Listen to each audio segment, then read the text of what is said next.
Pozdrav Raja, nedelja 5. oktobar, danas provodite dan sa mnom, ovaj put ka jednoj interesantnoj plaži, odnosno dragulju u Alanja području. Vozim vas, odnosno vodim vas, a ja idem motorom, kao što vidite pripremam, brišem ovdje kacigu jer iako ovdje nema kiše, dovoljno je od ove morske prašine, to se tako sve zaprlja, bilo zatvoreno ili ne, sve se prekrije. Znači, odavde na nekih 55 km nakon, znači prođe se Mamutlar, Gazipaša i 15 km od Gazipaše desno ima jedan nevjerovatan raj. A taj raj sa kristalno čistom vodom, svi kažu koji su bili tamo baš nedavno kad smo išli na ovu La Traviatu, francuski jedan par kaže to morate da idete, a i Elmir Grabčanović mi je poslao direkcije kako da dođem do tamo. Pa. Znači, mjesto se zove Delik Deniz Kralj Koju ili Kraljevska uvala, odnosno Kraljevska vrata. Kažu da od stijena ima ovako napravljen je luk i onda je tu jedan prirodni bazen, pa idem da vidim, da snimim, da postavim dron, da vidimo kako će to sve izgledati, da li vam se sviđa, odnosno da li ste bili, odnosno da li bi voljeli ovdje i doći. Pa, vidimo se.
I evo, nakon sat vremena vožnje motorom od Mahmutlara do ovdje, do ovoga skrivenoga dragulja, čudnoga što se tiče položaja, jer sve ceste su tamo iza ovoga brda, a put od ove, vidjeli ste, zaista avanturistički. I sada ovdje ove nizbrdice prema moru su poznate veoma po uzgajanju, po plantažama banana. A ono zbog čega sam ja došao danas, da ja vidim, odnosno da vama to isto predstavim, je i ovo skriveno mjesto, ta vrata mora, jel? A što nisam znao, ali evo sada uviđam da je tu i Antiochia ad Tragum, stara tvrđava koja je pod utjecajem vremena, stoljeća, vijekova, temperatura i već čega još sve zajedno učestvovala da se ovo zaista uslijed vremena razruši, ali ipak glavne konture ove tvrđave su ostale ovdje. Znači, to je ta čajhana što je napravio i sjetio se. Ali najviše se pije čaj. To je taj prirodni bazen gdje idemo da se kupamo. Kažu da moraš, znači, pješke silaziti dole. Ako imate dobre cipela, ja ne znam, imam. Mene dole neko silazi vidjet ćemo kako će biti. Ja sam u svojim krokinama. Kopija Crocs, što sam kupio u Bodrumu nakon što su mi mazali Birkenstock.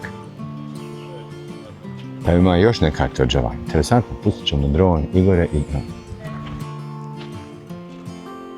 ovo je zaista neotkriveno, kao mnogi dijelovi širom Turske, ne komercijalizirano kupolište, historijsko mjesto i opet, eto, čovjek se snašao, stavio tendu, napravio malo, doveo prikolicu, gore digao u kuhinju, pravi kahve, čaj, sokove, parkira i dole silaze i iskoristio ugodno sa korisnim. Kada mi putujemo po Turskoj, Sabina i ja, i gdje god da dođemo, Sabina nama pripremi mjesto ovdje, mjesto tamo. Zna sve plaže, ulice, kućice, hanove. Ali ono što je tipično po čovjeka je to da on najmanje cijeni što on ima, ono što je njegovo, što je njemu blizu. Sad kada sam silazio dole, vidio sam strašno puno autobusa, malih minibuseva sa turistima koji, ali evo, mi smo ovdje, znači 3 godine, prvi puta ja dolazim i to u oktobru. Danas sam, nažalost, Bože moj, Sabina rekla da ne može, a pošto je bilo u planu i valja dalje raditi, da mu završimo. Evo vidite ove banane, plantaže banana. Ovo su grede, kamene, banane rastu, evo i vidite kako male. Moram paziti da ne budem blizu, da ne bude zmija koja lanula i ugrizla. Znači, banane biznis su bile najprofitabilniji posao ovdje u zadnjih 70-80 godina. Unatrag neki 5-10 godina se to već smanjuje, jer mladi pod utjecajem tehnologije ne žele da rade ove poslove. Ja. Gledajte te vode. Znači, tvrđava je ova gore napravljena.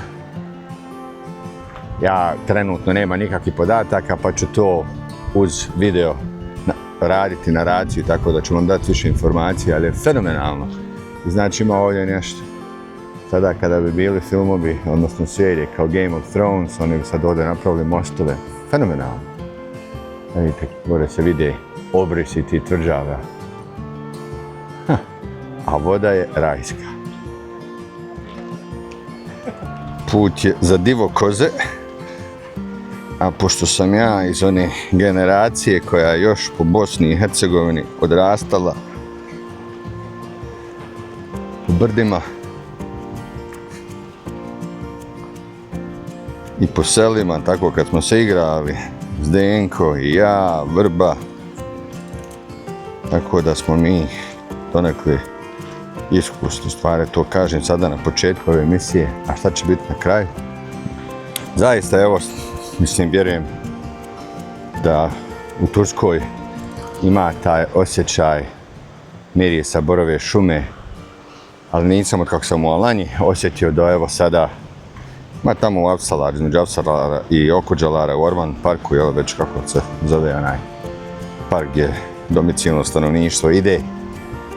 Ali evo, prvi puta me sada ovaj miris vratio na miris u Dalmaciji kada sam išao. I to su ta vrata. To je ta ljepota. Wow. Wow. Ovo je prizor veličanstven, prirodni bazen, stijena.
Znači već je gužba. I to bi bilo to. Voila. Wow.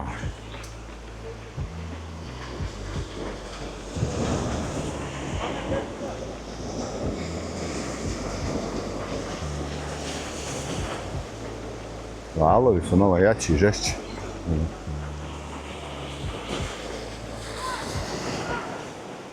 Evo, pošto je 1:20, a interesantno, Turci nisu baš neki veliki ranoranioci na slobodnim danima, tako da sada dolaze i sa svojom familijom i postavljaju grilove i deke i djeca se igraju dok roditelji pripremaju šta će se jest. Ali ovo je mjesto zaista tako mentalno, psihološki, fiziološki opuštajuće. Trebalo bi češće doći ovdje.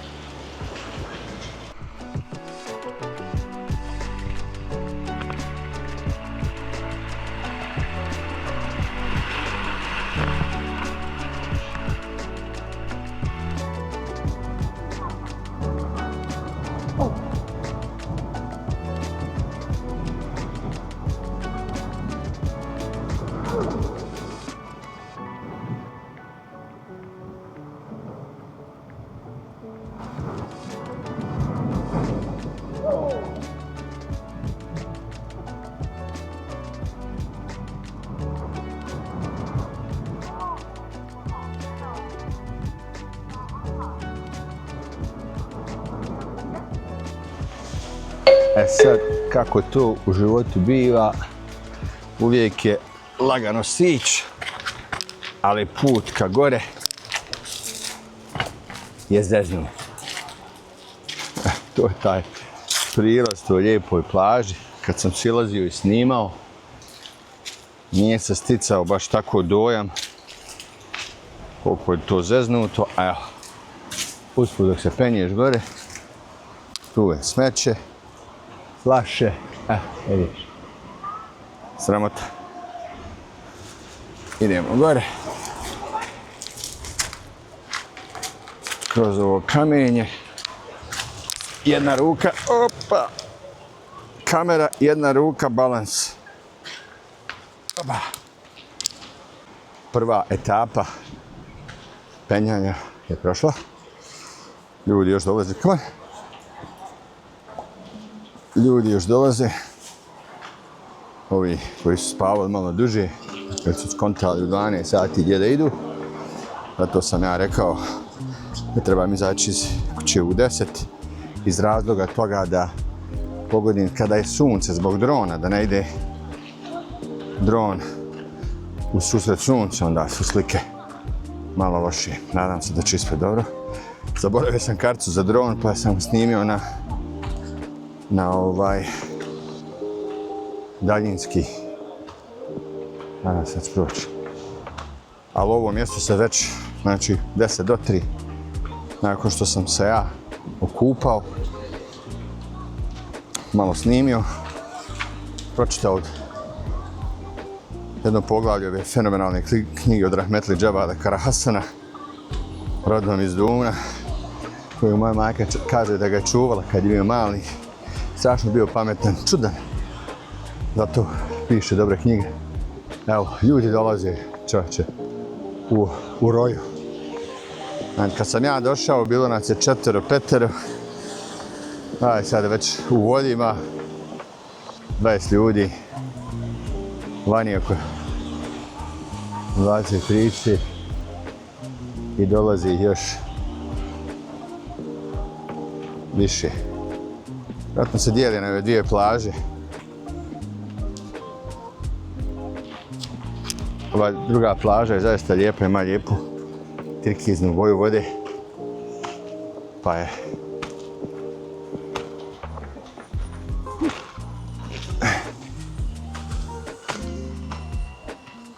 još neko drona vozi.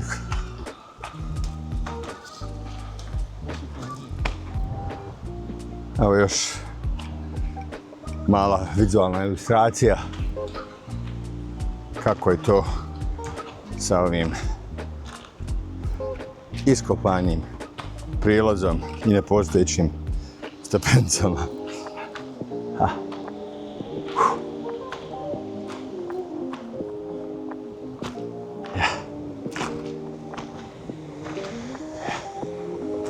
Dobra vježba.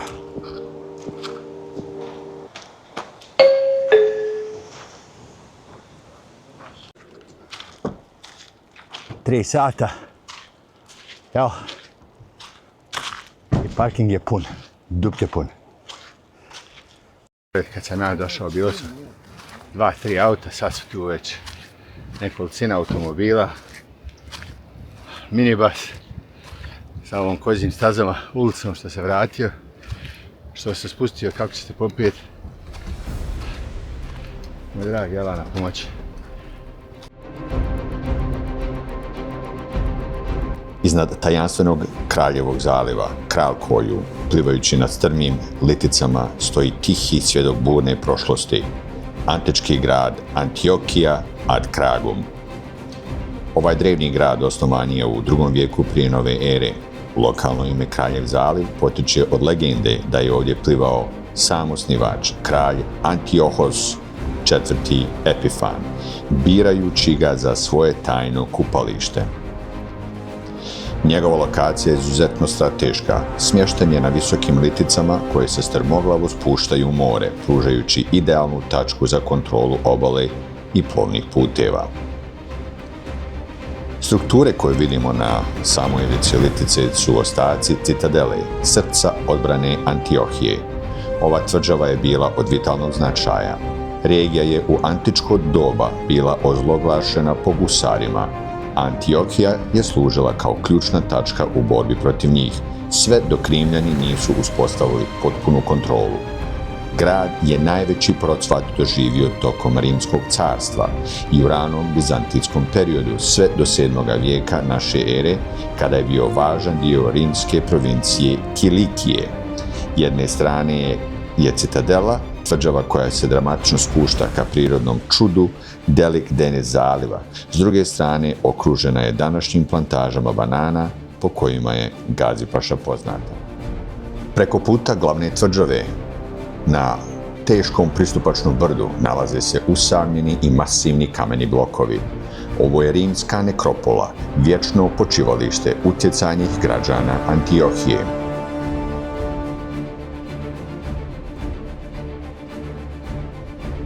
U antičko doba pravilo je bilo jasno, mrtvi se nisu smjeli sahranjivati unutar gradskih zidina, zato su nekropole, odnosno groblja, građene van grada, često na strmim i vidljivim lokacijama. Cilj je bio jasan, stvoriti trajni spomenik koji je ujedno i prvi prizor za svakoga ko dolazi u grad. Svi sarkofazi koji ovdje vidite datiraju iz perioda najvećeg procvata Antiohije, otprilike od 1. do 3. vijeka naše ere, kada je grad bio važan dio rimske provincije Kilikije. Ovi masovni kameni sanduci nisu samo grobnice, oni su simboli statusa i bogatstva. Sarkofazi su isklesani iz ogromnih blokova lokalnog kamena. Njihova puka veličina i izuzetna težina direktno su ukazivale na društveni status i moć porodice koja ih je naručila. Mnogi su monolitni, izrađeni iz samo jednog komada kamena. Pomislite samo na ogroman inženjerski poduhvat potreban da se takav teret transportuje i postavi na ovu nepristupačnu padinu. Neko ko je mogao priuštiti ovakav sarkofag očigledno je vladao gradskim trgovinskim putevima ili posjedovao veliko imanje. Iako iz ove perspektive dronom ne možemo vidjeti detalje, znamo da su mnogi od ovih kamenih sanduka bili raskošno ukrašeni. Reljefi sa girlandama, mitološkim scenama ili portretima pokojnika pričali su priče o njihovom životu. Ovdje iznad modrog Mediterana nalaze se tihi stražari Antiohije. Oni vječno gledaju na luku i tvrđavu koju su nekada zvali domom. Nekropola je na stijeni posljednji veličanstveni svjedok prolaznosti života, vječne moći kamene historije.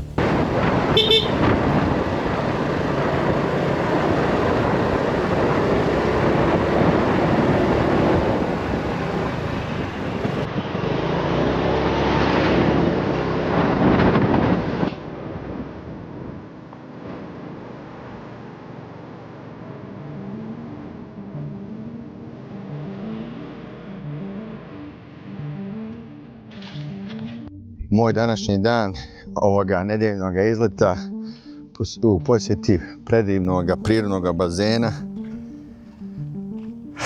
Nisam niti znao, a mnogi koji žive u Alanji ne znaju naši, za Antioki ad Dragum, stari grad iz 170. godine prije nove ere, koji ima fenomenalan,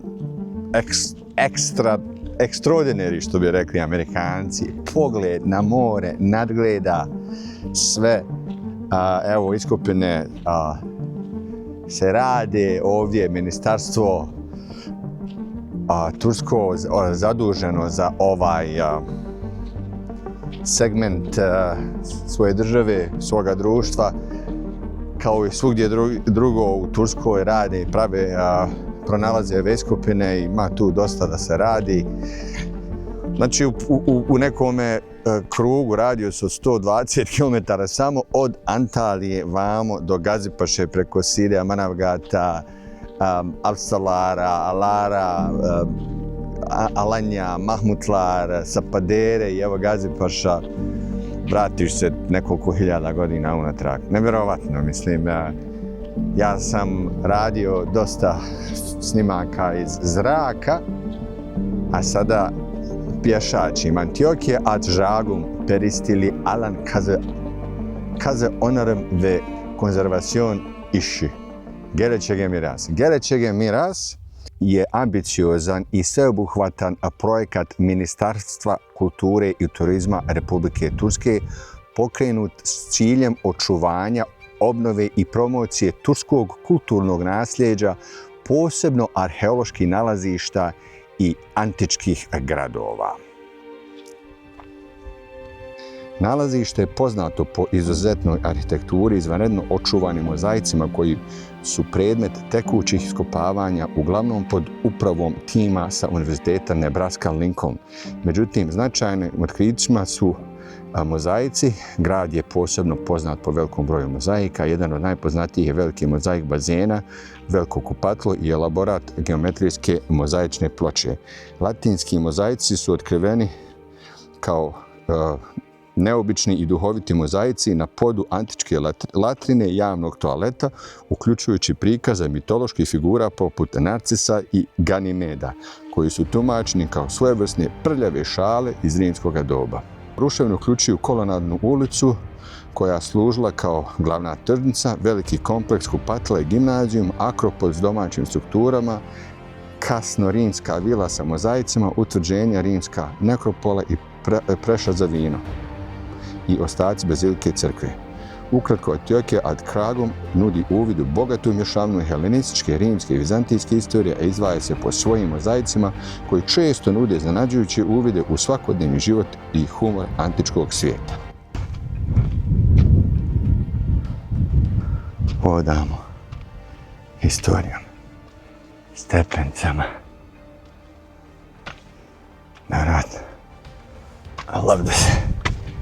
Mi lajki, a mi lajki. Šta, je li tu sad bila crkva? Ili već?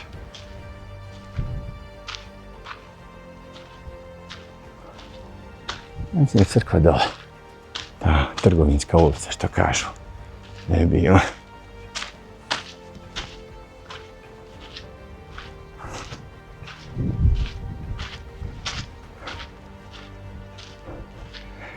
Oni su prekrili ovim crnim pijeskom taj mozaik, da ljudi to ne gledaju.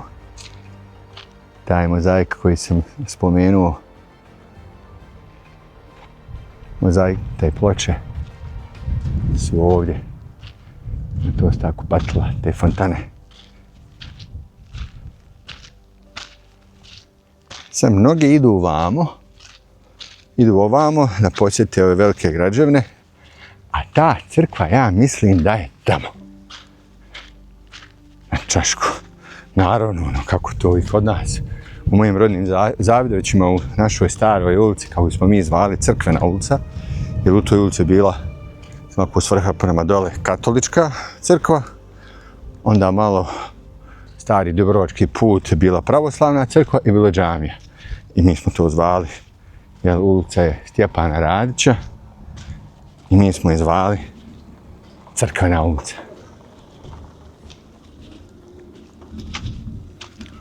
Znači, ovo bi bio ulaz u taj grad, Antioch ad Kragum.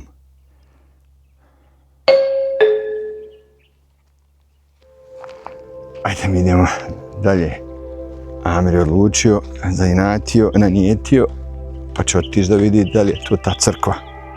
Što pretpostavljam da jeste ta stara jermenska crkva.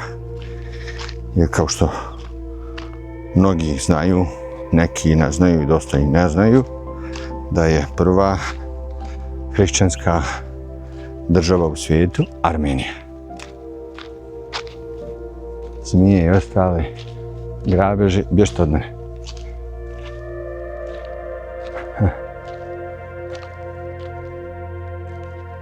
Interesantno.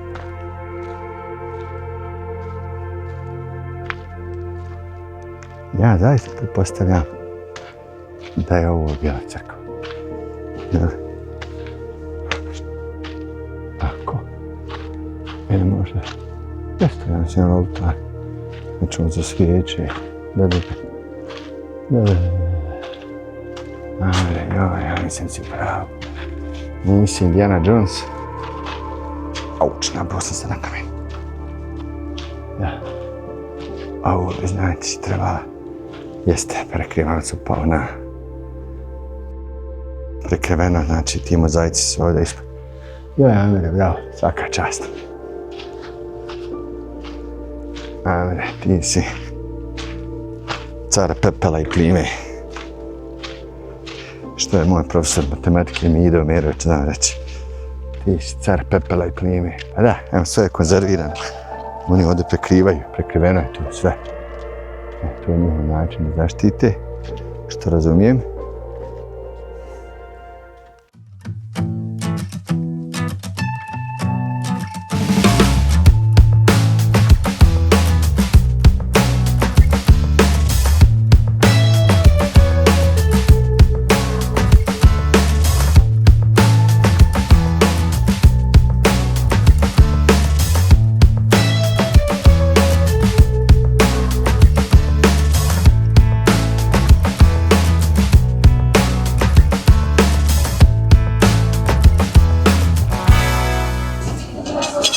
Mnogi ste gledali video kada su Marko i Monika bili ovdje, odnosno njihov video, jel?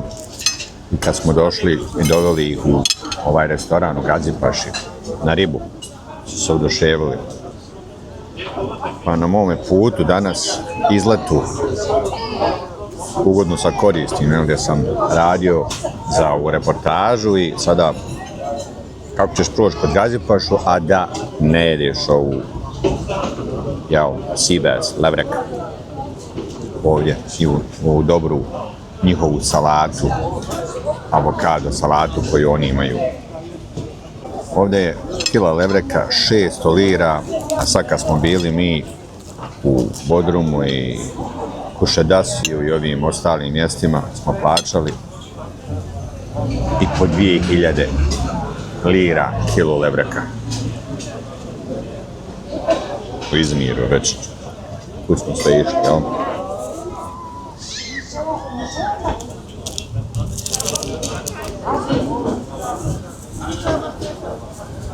Nisam do sada nikad solio, ali eto, mada danas što sam se puno kupao pa mi traži tijelo so.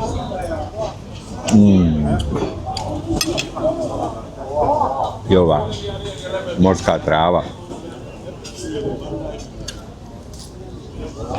Je pravo dobro. Ali je levrek.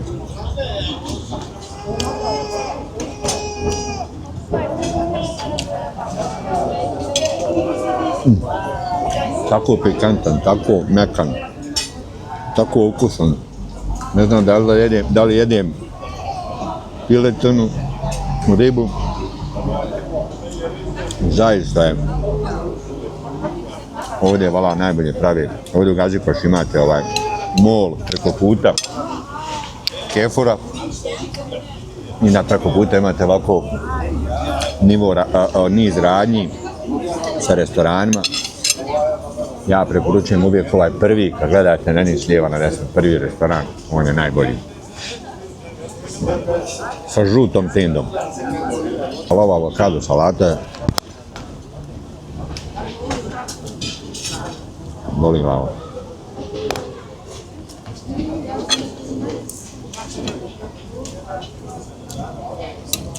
Ne mogu zaista. Ima riblji restorana po Alanji koji su dobre, ali su cijene nevjerovatne, skupe.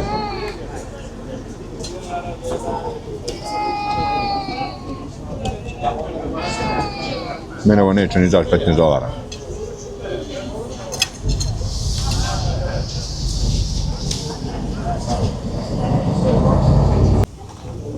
Eto, bio sam u pravu, ko da sam znao. Salata, ova morska trava, mango salata, voda, čaj i levrek, sea bass, 580 lira, što ispadne $13.90. Eto, ali je riba prva liga. Eto, to bi bilo to za danas. Solo epizoda Amir bez Sabine.